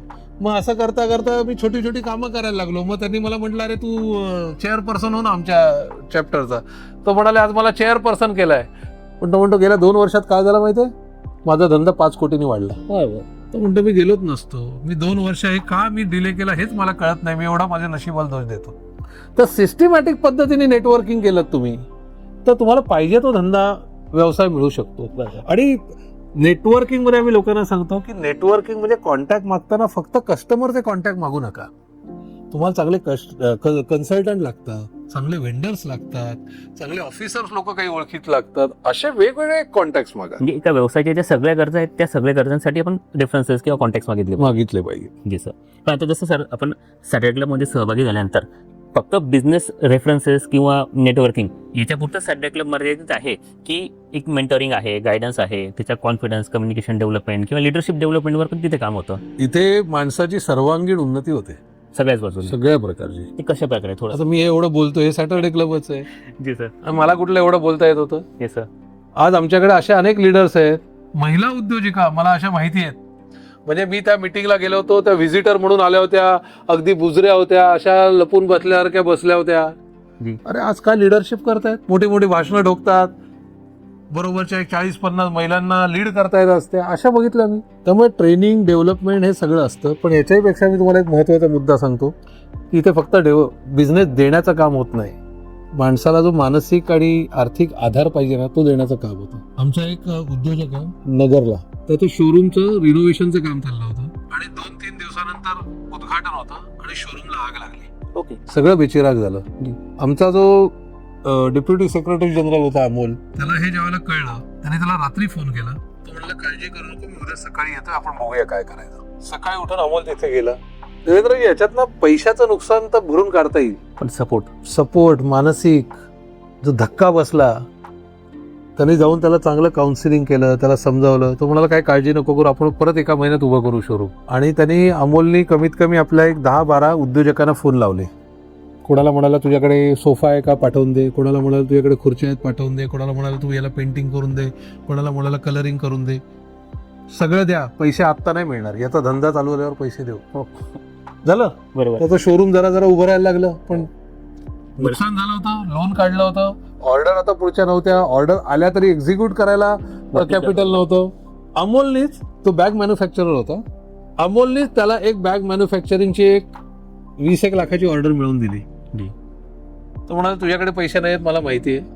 त्याने नाशिकच्या बॅग मॅन्युफॅक्चरर जो आपला मेंबर आहे त्याला सांगितलं ही ऑर्डर तू एक्झिक्यूट करायची आणि ऑर्डर एक्झिक्यूट केल्यावर तुला जे पेमेंट येईल त्यातले 20% याला द्यायचे. म्हणजे यांनी काय केलं, यांनी काहीच नाही केलं, ऑर्डरही त्यांनी केली, ऑर्डर मिळवली पण अमोलनी, पण ह्याला पैसे मिळाले 20%. असं करत करत तो परत उभा राहिला. आज त्या उद्योजकाचा धंदा 8 कोटीचा आहे. ग्रेट. आणि नावासकट हे सगळं रेकॉर्डेड आहे आमच्याकडे. जी सर. परवाचीच एक उदाहरण सांगतो. आपल्या जळगाव नाही, असाच कुठला तरी इंटिरियर मधल्या एका कार्यकर्त्याचा फोन आला की माझ्या वडिलांना ज्युपिटरला ऍडमिट करायला सांगितलंय ठाण्याला हॉस्पिटलला, आणि जोपर्यंत ती इन्शुरन्सची फॉर्मॅलिटी करू होत नाही तोपर्यंत मला ऍडमिट करता येत नाहीये. आणि मी इथे अमुक अमुक गावात आहे आणि मला त्यांना घेऊन येता येत नाहीये. त्यामुळे आमच्या हेल्पलाईनवर फोन गेला. आमच्या डॉक्टर प्रज्ञा बापट मॅडम, ज्या सेक्रेटरिएटच्या इन्चार्ज आहेत SCGTच्या सॅटर्डे क्लबच्या, त्या स्वतः हॉस्पिटलला गेल्या. अर्धा दिवस त्यांनी स्वतःचा खर्च केला, त्याची तिथे बसून इन्शुरन्सची प्रोसिजर सगळी कंप्लीट केली. दुसऱ्या दिवशी तो वडिलांना घेऊन आला, त्यांना ऍडमिट केलं, त्यांचं ऑपरेशन झालं, काल ते घरी परत गेले. म्हणजे ही पूर्ण एक इकोसिस्टम आणि पूर्ण फॅमिली उभी राहते. ही फॅमिली आहे. म्हणून मी मगाशी म्हटलं ना की आम्ही बिझनेसमॅनची ऑर्गनायझेशन आहोत, आम्ही प्रोफेशनल ऑर्गनायझेशन आहोत. तुम्हाला डाटा पाहिजे तो मी काढून दाखवतो. आम्ही प्रोफेशनल ऑर्गनायझेशन आहोत, सगळ्या सूट बूट मध्ये असणार आम्ही. Yes sir. पण तरी आम्ही पारिवारिक संस्था आहोत, आम्ही कुटुंब आहोत, फॅमिली बॉन्डिंग आहे. आणि सर आता तुमच्या बऱ्याच वेळेस बोलण्यात एक विषय आढळला आणि चेअरमन झाल्यानंतर आपण स्पेसिफिकली या गोष्टीवर काम करत आहात की जिथे ST तिथे SCGT, म्हणजे ज्या ठिकाणी ST पोहोचते त्या ठिकाणी सॅटर्डे क्लबचे मेंबर्स असले पाहिजे, सभासद असले पाहिजे. मग ST ग्रामीण भागात जाते, छोट्या छोट्या शहरांमध्ये जाते, अगदी खेडोपाडी जाते, आदिवासी पाड्यांपर्यंत जाते. मग या ठिकाणचे ग्रामीण भागातले, छोट्या शहरातले जे काही उद्योजक आहेत, व्यावसायिक आहेत, यांना आपण हा प्लॅटफॉर्म कसा उपलब्ध करून द्याल. आणि विशेष म्हणजे मुंबई, पुण्यासारख्या मोठ्या शहरांमध्ये ज्या ग्राहकांसोबत आणि तिथल्या उद्योजकांसोबत आपण हे नेटवर्किंग कशा पद्धतीने करून देऊ शकतो? सर असं आहे की सॅटर्डे क्लबचा उद्देश आहे की मराठी समाजाला उद्योजकीय समाज म्हणून ओळख मिळवून द्यायची. आणि ती जर का द्यायची असेल तर जे अनेक उद्योजक गाव खेड्यामध्ये आज आहेत, छोटा मोठा व्यवसाय करतायत, त्यांच्यापर्यंत सॅटर्डे क्लब हे विचार, हे मानसिकता बदलण्याचे विचार हे पोचले पाहिजे. त्या दृष्टिकोनातून आमचे जे सेक्रेटरी जनरल आहेत सुहास फडणीस, त्यांनी ही घोषणा दिली, गाव तिथे ST, तर गाव तिथे SCGT, ओके, गाव तिथे सॅटर्डे क्लब ग्लोबल ट्रस्ट. आता सॅटर्डे क्लबचा एखादा जर का चॅप्टर तुम्हाला चालू करायचा असेल तर कमीत कमी 30 सभासद एकत्र व्हायला लागतात. पण आता इंटिरियर मध्ये गावामध्ये तुम्ही गेलात तर 30 लोक एकत्र येणं कठीण असतं. कदाचित ते गावामध्ये 1 किंवा 2च व्यावसायिक असतात. म्हणून आता आपण काय केलंय, आपण एक सॅटेलाइट चॅप्टर नावाची एक कन्सेप्ट तयार केली. म्हणजे समजा 30 नाही पण 15 लोक तयार झाले ना, तर त्याला आपण चॅप्टरचा दर्जा देत नाही. कार्यक्रम तेच होतात सगळे, पण त्याला म्हणताना आपण सॅटेलाइट चॅप्टर म्हणतो. आज सावदा, अंमळनेर या 2 ठिकाणी मागच्या 2 दिवसात आम्ही सॅटेलाइट चॅप्टर लॉन्च केले. Okay, great sir. एका ठिकाणी 18 सभासद आहेत, एका ठिकाणी 16 सभासद आहेत. आता होणार आहे काय माहितीये की ज्या ठिकाणी असं जरा थोडा व्यापार आहे हे आहे, तिथे 15, 16, 18 लोक होती, पण त्याच्याही पेक्षा आपल्याला आणखीन खाली जायचं असेल गावात इंटिरियर साईड, इंटिरियरला, तर तिथे एवढंही होणार नाहीत. हो. मग काय गाव तिथे SCGT होणार कसं? म्हणून आम्ही एक व्हर्च्युअल मेंबरशिप नावाची कन्सेप्ट आणली. व्हर्च्युअल मेंबरशिप म्हणजे त्यांनी फक्त ऑनलाईन पैसे भरायचे, सॅटरडे क्लबची मेंबर तरी व्हायचं, आणि ह्या मेंबर झाल्यानंतर सॅटरडे क्लबचं हे जे ऍप आहे, ज्या ऍपमध्ये हे 8,000 लोकांचा सगळा डेटा आहे, त्या 8,000 लोकांना हा कॉन्टॅक्ट करू शकतो. मी त्याच्या व्यवसायासाठीची गरज किंवा विक्रीसाठीची गरज दोन्ही गोष्टींसाठी तो करू शकतो. त्याच्यामुळे तो मेंबर झाला, व्हर्च्युअल मेंबर झाला, तरी तो या 8,000 लोकांपर्यंत, या 8,000 लोकांच्या फॅमिलीमध्ये तो ऍड झाला. आता त्याला ऑनलाईन मिटिंगच अटेंड करायची परमिशन आहे. बरोबर. म्हणजे ऑनलाईन मिटिंगच म्हणजे ऑनलाईन पद्धतीने तो मिटिंग अटेंड करणार. कारण त्याला प्रत्येक वेळेला उठून, समजा जळगावच्या धुळ्याच्या कुठल्या तरी इंटिरियर मधला तो माणूस आहे, त्याला दरवेळेला उठून धुळ्याला येणं शहरात शक्य होणार नाही. तो तिथून ऑनलाईन मिटिंग अटेंड करणार. त्या ऑनलाईन मिटिंगही त्याच फॉर्मॅटमध्ये तशाच पद्धतीने 1.5-2 तास चालणार, जसे आपले फिजिकल होतात, जशा फिजिकल होतात. फक्त ते भेटणार झूमवर किंवा गुगल मीटवर. त्याच्यामुळे काय होतं, त्याला ते ऑनलाईन नेटवर्किंगची संधी प्राप्त होते. आता होतं काय, जसं हा गावातला माणूस आहे, तसं समजा आपण विचार करा, एखादा फ्रान्समध्ये बसलाय, एखादा स्टॉकहोमला बसलाय, मराठी उद्योजक आहे, त्यालाही सॅटरडे क्लबचा भाग व्हायचा आहे, तो इथे येऊ शकत नाही. बरोबर. तोही व्हर्च्युअल मेंबरशिप घेतो. आता काय झालं, त्या सॅटरडे क्लबच्या व्हर्च्युअल ऑनलाईन मीटिंग मध्ये गावातलाही माणूस आला, फ्रान्सचाही माणूस आला, स्टॉकहोमचाही माणूस आला. ओके. एकाच वेळेला सगळे ग्लोबली एकत्र एकमेकांशी नेटवर्किंग करू शकतात. म्हणजे लोकल टू ग्लोबल ही संकल्पना प्रत्यक्षात येते. त्याच्यामुळे अशा वेगवेगळ्या कन्सेप्ट आहेत. आणि याच्या व्यतिरिक्त आता कधीतरी तो धुळ्या शहरात आला, तो लांब राहतो, धुळ्यापेक्षा एक 50-100 किलोमीटरवर राहतो समजा. आज तो धुळे शहरात काही कामानिमित्त आला आणि त्याला कळलं इथे मीटिंग आहे, तरी तिथे जावं, त्या व्हेन्यू फीस भरावी आणि मीटिंग अटेंड करावी. उद्या तो गोव्यात गेला आणि गोव्यामध्ये त्याला कळलं की आज मीटिंग आहे, त्याने व्हेन्यू फी भरावी, मीटिंग अटेंड करावी. म्हणजे उद्या तो गुजरातला गेला, अहमदाबादला, त्याने तिथे मीटिंगची व्हेन्यू फी भरावी, अटेंड करावी. दुबईत गेला, दुबईत पण जातोय. म्हणजे कारण तुम्ही सॅटरडे क्लब ग्लोबल ट्रस्टचे मेंबर होता, तुम्ही त्या चॅप्टरचे मेंबर नाही आहात. म्हणजे मी धुळ्या सॅटरडे क्लबचा मेंबर झाल्यानंतर मी कुठल्याही मीटिंगला अटेंड करू शकतो आणि कुणाशी पण कोऑर्डिनेट करू शकतो. तुम्ही तर धुळ्यातले म्हणताय. मी तर म्हणतो धुळ्याच्या पेक्षाही पुढे कुठल्या तरी मी इंटिरियर गावातला आहे, मी फक्त व्हर्च्युअल मेंबरशिप घेतली आहे, तरी देखील मी हे सगळं करू शकतो. ग्रेट. म्हणजे गावातल्या खेड्यातला उद्योजक हा ग्लोबली पोहोचू शकतो, याचे प्रत्यक्ष उदाहरण झालं. आणि सर, जसं काही लोकांना वाटतं की सॅटरडे क्लबचे मेंबर झाले होते आपण, त्याच्यानंतर आपल्याला लगेच बिझनेस मिळायला पाहिजे, आणि बिझनेस नाही मिळाला तर ते बऱ्याच जण निराश होतात. तर याकरता सॅटरडे क्लबमध्ये चांगला परिणाम मिळवण्याकरता तिथल्या सदस्यांनी कशा पद्धतीने काम केलं पाहिजे? नाही, याच्यामध्ये ना सगळ्यात पहिली गोष्ट देवेंद्रजी अशी आहे की मेंबर येतो तो मोठ्या अपेक्षेने येतो, काहीतरी रेफरन्सेस, आणि त्यातली सगळ्यात पहिली अपेक्षा असते ना की मला एवढे सगळे कस्टमर दिसत आहेत इथे, यांना विकीन मी, आणि तिथेच तो चूक करतो पहिली. बरोबर. म्हणून सगळ्यात इम्पॉर्टंट आहे सॅटरडे क्लब मध्ये आल्या आल्या membership development plan program MDP हे ट्रेनिंग अटेंड करणं. बरोबर. ते ट्रेनिंग अटेंड केल्यावरती त्याला कन्सेप्ट क्लिअर होतात. आम्ही त्या ट्रेनिंगमध्ये अगदी क्लिअरली सांगतो, तुम्हाला पहिले 1 वर्ष धंदा मिळणार नाही. मग इथे येऊन काय करायचं, इथे येऊन एनर्जी घ्या, इथे येऊन उद्योजकता कशाशी खातात ते शिका, इथे येऊन विचार बदला, मानसिकता बदला, या ग्रुपमध्ये राहा, बाकीचे लोक व्यवसाय कसा करतायत ते बघा. याच्यामधून तुम्हाला तुमचे मानसिकता बदलायला, विचार बदलायला खूप फायदा होईल. बरोबर. आणि वर्षभर गेल्यानंतर हळूहळू तुमचा ब्रँड एस्टॅब्लिश होईल. कारण लोक तुम्हालाही जोखतात, परखतात, हा बरोबर आहे का, योग्य आहे का, असं बघून रेफरन्स. तुम्ही फक्त मेंबर झाल्याला कोण लोक थांबले नाही तुम्हाला रेफरन्स द्यायला. बरोबर. तेही तुम्हाला समजून घेतात, हा कसा आहे, कोड आहे, पहिले एखादा छोटंसं काहीतरी देऊन बघतात, सर्व्हिस कशी दिली आहे ते बघतात, कस्टमरची कंप्लेंट नाही ना आली ते बघतात. होतं ना कारण असं बघून. मग ते झाल्यानंतर तुम्हाला हळूहळू वर्षभरानंतर तुमचा ब्रँड लोकांच्या डोक्यात पक्का होतो. मग थोडं करून रेफरन्स जनरेट होतो, बिझनेस जनरेट होतो, आणि म्हणून आम्ही लोकांना नेहमी सांगतो, तुम्ही सॅटर्डे क्लबमध्ये आलात तर 1000 दिवस सॅटर्डे क्लबमध्ये देणार हा निश्चय करा. बरोबर. म्हणजे 3 वर्ष. तोपर्यंत अपेक्षा करायची नाही. अपेक्षा करा, पण अपेक्षा म्हणजे तुम्हाला अपेक्षेप्रमाणे मिळालं नाही तरी देखील तुम्ही हा निश्चय करा की मी 1000 दिवस थांबणार इथे. 3 वर्ष. तुम्हाला सांगतो, असा अजूनपर्यंत मला एकही माणूस मिळाला नाही की त्याला बिझनेस मिळालेला नाहीये. सगळ्याच जणांना कित्येक सॅटर्डे क्लबचे चॅप्टर असे आहेत, त्यांचं ब्रँड प्रॉमिस असं आहे की मिनिमम 1 लाखाचा बिझनेस आम्ही देणार प्रत्येक मेंबरला. देणार. येस, मिनिमम 1 लाखाचा बिझनेस. असे ब्रँड प्रॉमिस आमचे चॅप्टरवाले करतात.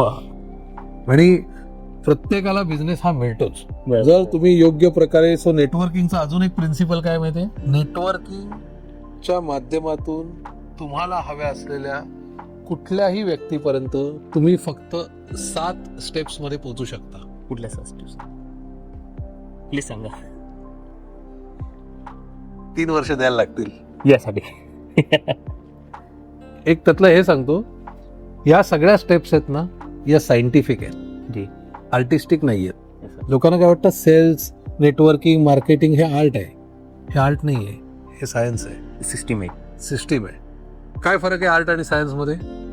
तुम्ही समजा एखादं चित्र काढलं, आपण काय म्हणतो चांगलं कला आहे, आर्ट चांगली आहे.